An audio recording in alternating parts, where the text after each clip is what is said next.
Pernah nggak sih kamu lihat headline kayak, kasus kejahatan meningkat 200%, atau, orang sukses rata-rata bangun jam 5 pagi, lalu kamu langsung percaya dan merasa hidupmu salah arah? Hati-hati, karena bisa jadi kamu sedang terjebak dalam ilusi statistik, jebakan yang kelihatan logis, tapi sebenarnya bisa menyesatkan cara kita memahami dunia. Statistik itu seperti pisau. Di tangan ahli, dia bisa menyelamatkan nyawa lewat keputusan yang tepat.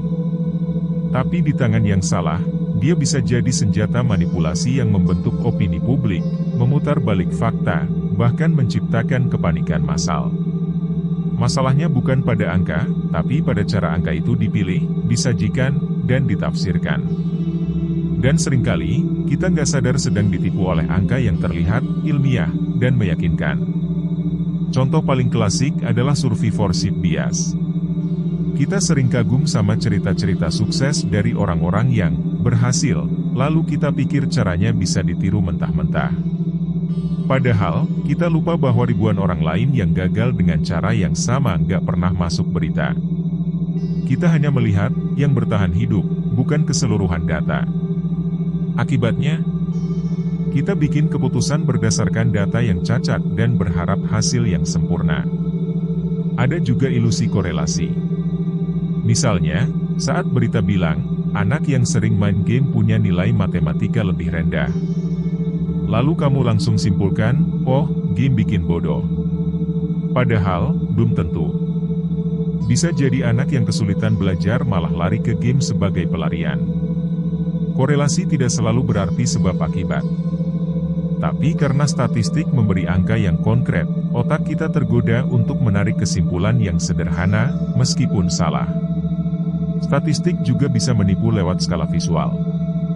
Grafik bisa dibentuk supaya tampak ekstrim, padahal bedanya cuma 0,2%. Angka bisa dibulatkan, rentang bisa dipersempit, dan konteks bisa dihilangkan.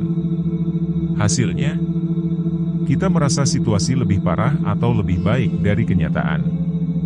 Dan di zaman sosial media, grafik kayak gini cepat sekali viral karena terlihat objektif, padahal desainnya penuh bias. Salah satu ilusi statistik yang paling sering menjebak kita adalah sampling bias, yaitu saat data dikumpulkan dari kelompok yang gak mewakili keseluruhan populasi. Misalnya, survei tentang kebahagiaan warga kota cuma dilakukan di mal mewah. Tentu saja hasilnya cenderung positif. Tapi itu bukan gambaran nyata dari semua lapisan masyarakat. Sayangnya, banyak orang gak mengecek sumber data, langsung percaya dan membuat opini besar dari potongan kecil informasi. Dan inilah yang paling berbahaya, otak kita menyukai kepastian. Saat statistik memberi angka, kita merasa aman. Kita suka, 60% orang sukses melakukan X, lebih daripada, kita belum tahu kenapa mereka sukses. Statistik menciptakan ilusi bahwa dunia bisa dijelaskan sepenuhnya dengan angka. Padahal, dunia jauh lebih kompleks daripada sekadar persentase dan rata. Kesimpulannya, statistik bisa jadi alat luar biasa untuk memahami dunia, asal kita tahu cara membacanya. Tapi jika kita terlalu cepat percaya pada angka tanpa memahami konteks, sumber, dan logika di baliknya, kita hanya akan jadi korban ilusi statistik. Belajarlah untuk bertanya, dari mana datanya? Siapa yang mengumpulkannya? Apa yang tidak mereka ceritakan? Karena terkadang, kebenaran paling besar bukan ada di angka yang ditunjukkan, tapi di cerita yang sengaja disembunyikan.